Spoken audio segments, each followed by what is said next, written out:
Hello, Jody. Robert from the Manila Bulletin. So first question, makikita ba namin dito si 3D? Asan na ba yung anak ko? Naglaho siya, parang bula. He was here. You know what, I was asking my son before, when like we were conceptualizing shows. I go, babe, would you like to have your own YouTube channel or maybe your own YouTube show? Niya, no. So, si 30, he's busy with school and you know naman how school can be so demanding. Mondays hanggang Fridays, nasa school yan. But if I can ask him to guest in one of the episodes, why not? Okay, for my last question, you're now a certified vlogger. So anong mensahe mo sa mga fellow vloggers na nagkakalat ng fake news? I think it's always good to do due diligence and to do fact-checking before you send out something out there. Knowing na you have followers, na knowing you have a platform, I just hope that these platforms are used responsibly because you just don't know kung sinong buhay ang naaapektuhan ninyo dahil sa mga fake news na lumalabas. So, if you're given a platform, use it responsibly. Parang use it wisely. Parang instead of using it to just like tear people down or just for what? For you're gonna spread fake news for likes and comments and whatnot. I mean, is this something that you can be proud of? Is this something that you can tell your children na, anak, nagsaspread ako ng fake news? So, there. Thank you. Thank you, Jody, and Oh, certified vlogger ka na talaga eh, no? Uy, I just wanna make mention, no? Bukod sa mga press, may mga fans din pala dito, Jody. Jody Natix, tama ba ako? Thank you for being here. Nakakatuwa naman yung mga Jody Natix. Okay, before I give ito pala, si Chad Rosario of Manila Feed. Hi, Chad. Hi Jody! Congratulations! Thank you. Ayan.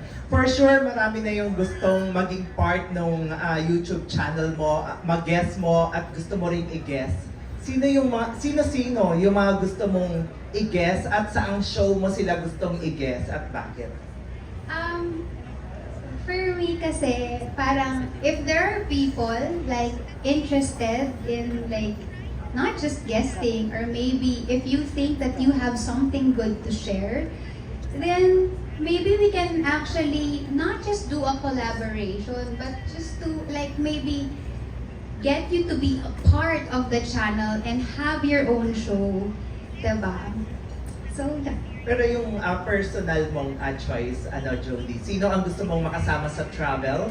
And then sa Let's Drink to That, sino yung gusto mo rin magkaroon ng parang bookingan session? Or celebrating success? Naku, baka sila ang kasama ko sa Let's Drink to That. Baka biglang sila yung ma-elbow pag ayun na. Okay lang ba? Hindi. No, for travel, I guess, well, kasi sila yung lagi kong nakakasama ngayon because of taping. And napag-usapan natin yan na parang, kung magta-travel, si AC, sasama ko sa Cambodia. Ako, saan? Walaan niyo kung saan. Sa Paris. Gusto niya. Mayaman yung itsura pang Paris. Pero iiwanan daw niya ako. Wala kasing budget. So, yun. Okay, last question. Without spoiling yung magiging pilot nyo, no? Ano-ano na yung mga parang unforgettable moment mo while filming yung mga iba-ibang segment na dapat abangan ng mga viewers?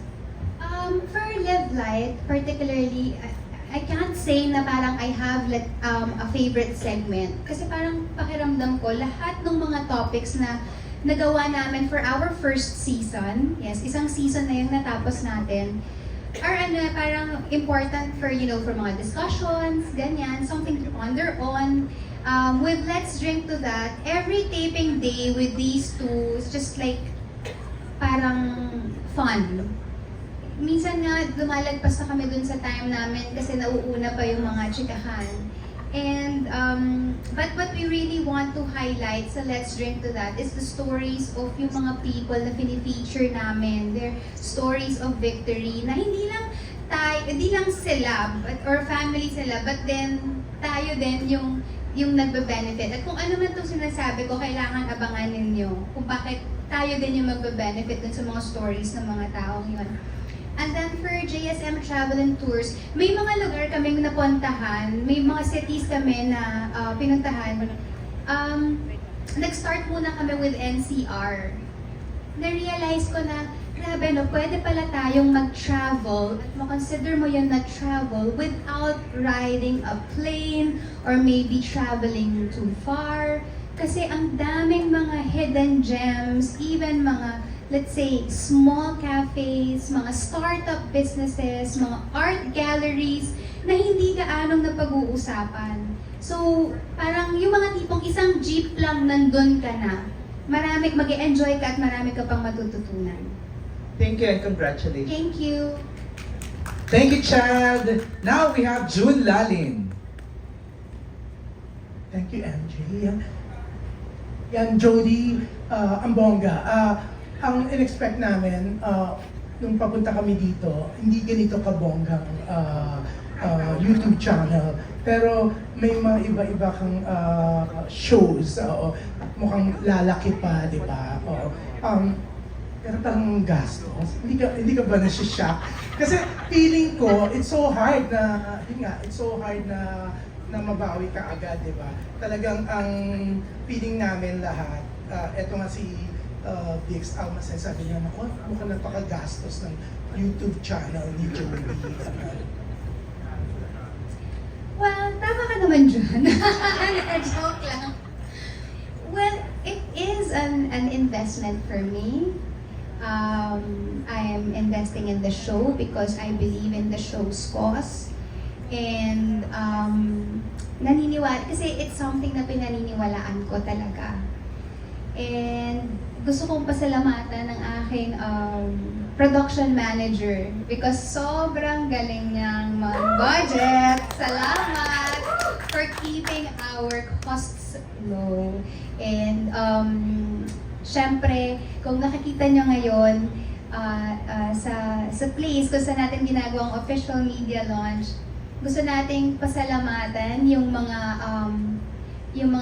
suppliers na nandito ngayon because nandito sila dahil pinaniniwalaan din nila ang The JSM channel and nandito sila with all their hearts. So maraming salamat for being part of this. Yan, pero syempre good luck, no? Pero yung iba kasi, si ano, kala niya tapos. Ano yun? Puta ng away-away. Pero Jody, yan, yung iba kasi, what they do is, puro mga prank, mga ganun. Pero ikaw talaga, pinag-usipan mo yung channel mo. May mga ano rin, gagawin kang immersion. Mag-i-immersion ka rin, yung mga ibang mga ipipicture mo dito, gagawin mo yung buhay nila. Yan. Yung immersion part, nasa ano po yan nasa travel and tours. Because, for example, if I may share that there was one community na pinuntahan po namin in Malabon, it's called Amapo. Sila po yung asosasyon ng mga magbabayong ng Atis Potrero Malabon. So we went there, nagpaturo po tayo sa mga nanay natin doon kung paano po gumawa ng bayong. And nakakatuwa lang malaman na yung pagbabayong nila, nakapagpaaral sila, nakapagpatapos sila ng kanilang mga anak. So isa po yun sa mga communities na feature natin sa the JSM Travel and Tours. And isa rin yun sa communities that we were able to give them, parang a little something, a little gift para lang po i-appreciate yung kanilang ginagawa for the community. Yeah, it's so nice, no? Kanina nga narinig namin yung parang ikaw magbibigay nung yung mga materials. Yung romance po nila. Oo, ayan. Oh. It's so nice, no, na marami ka natutulungan. So, congrats sa JSM channel. Pero, tatanungin ko rin si, China. Favorite ko siya. Oh. Thank you po. Stress din kasi ako. Siyempre, hindi kita makalimutan sa etiquettes for Miss Success. Oh, Andiyan po pala si Wang Ji. Charot lang. nandun siya. Oh, makikisakay ako sa plane. Oo. Pero yan, China, you're based again here in the Philippines? For now. Yeah. Bali darating ko lang last year February, tapos parang na-miss ko nga. So nagpaalam ako sa asawa ko kung pwede akong payagan na mag-comeback na muna, which is, thank you Lord, kasi pagbalik ko, nabigyan ako ng magandang project with Dreamscape. Kasama ko nga si Ate Jody, sa Lavender Field. So, tapos yan, meron kaming project na ginagawa ngayon. So, dito na muna ako for now. So, Pero magpapabalik-balik ka. pabalik-balik, pag kinaya ng budget, pwedeng bumalik-balik. Kailangan- Ay, di meron plano naman para si Wang Ji. So, yeah, pabalik-balik tayo, mother. Si Jody before, she stayed in LA. Tapos she decided na bumalik. Tapos ang bongga ng career niya. Plano mo parang Oo si nga. Kasi parang tulad ng sinabi niya, makaalis. nafe-feel niya na ito na yung tamang panahon para i-launch niya to. Ako rin, ito na yung feel ko na tamang panahon ng pagbabalik ko. Naramdaman ko rin po yan. Pero yan, congrats sa inyong Thank you tatlo. po. We're so excited to watch yung mga shows dito sa JSM channel. Yan. Thank you. Thank you. Thank you, June. Now let's go to Nas Tabares of Hype Mania. Hello, hi Jody. Gaano ka ka-hands-on sa channel mo? Ito ba yung tipo na makikilala ka namin on a deeper level per episode? Super hands-on talaga because we do brainstorming and I'm a part of it. Siyempre, I try to make sure na every episode na ipapalabas natin sa mga viewers natin would be in line with what the channel stands for. So, yun, if you're asking me kung gaano mga hands-on, yes, very much hands-on. And I'm just so thankful for my team also kasi hindi ko naman siya magagawa ng ako lang mag-isa. Curious lang din, paano yung magiging bagsak ng episodes? May schedule ba? Yes, we do have a schedule. Meron tayong our live streaming. So ano today yung live streaming pero sa ano hindi. Oo. The streaming starts on March 4. So yung pinakaunang episode natin ng Live Light, ipapalabas siya next Tuesday. So 7 p.m. po yan. And then right after that would be JSM Travel and Tours. So Thursday naman yan. Every Thursday, 7 p.m. And then lastly, tuwing Sundays naman po ang pag-upload po natin ng Let's Drink to That, 11 in the morning. So it's a Tuesday, Thursday, Sunday.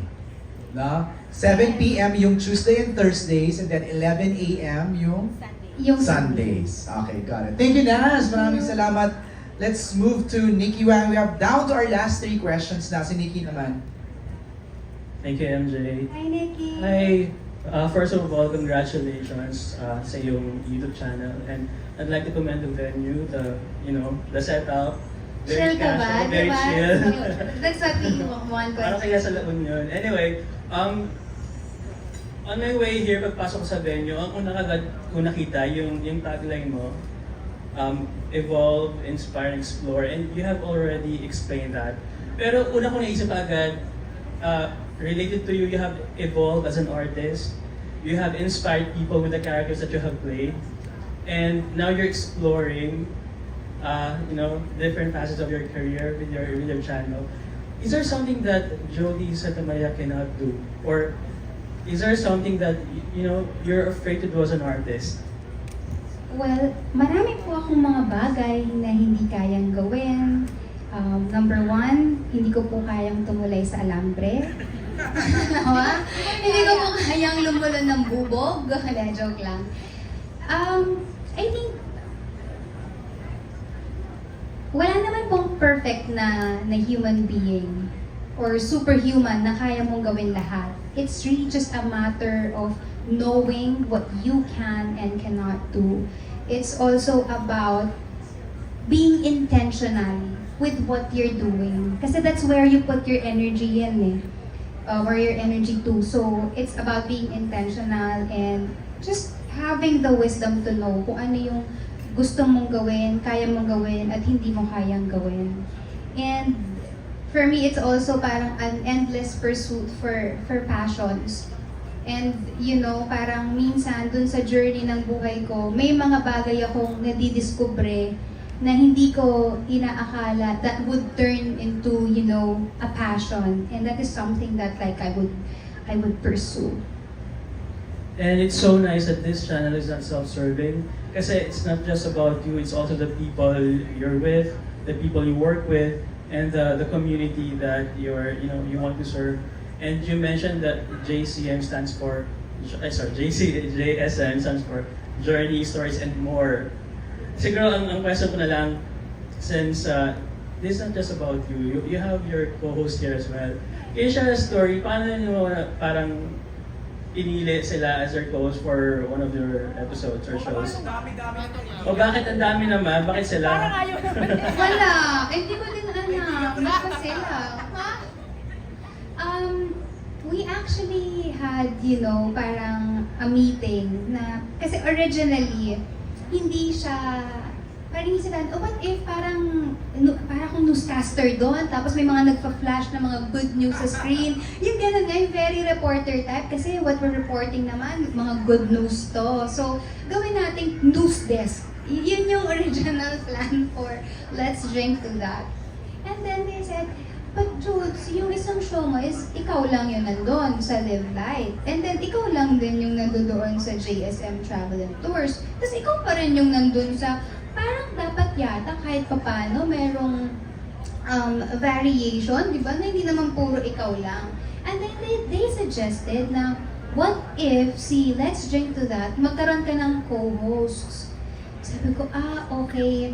Sabi ko, meron kayang willing or gusto na maging part ng Let's Drink to That, considering na hindi pa naman kami big production, parang kumbaga sa business, start-up pa lang kami. And of course, we're working on a budget here, so maraming mga considerations, ganyan.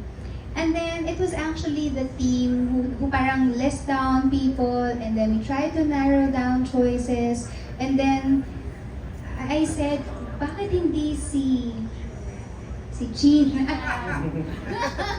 Hindi si Gina and si AC. But then I said, can you ask them first if it's going to be okay with them to be a part of Let's Drink to That.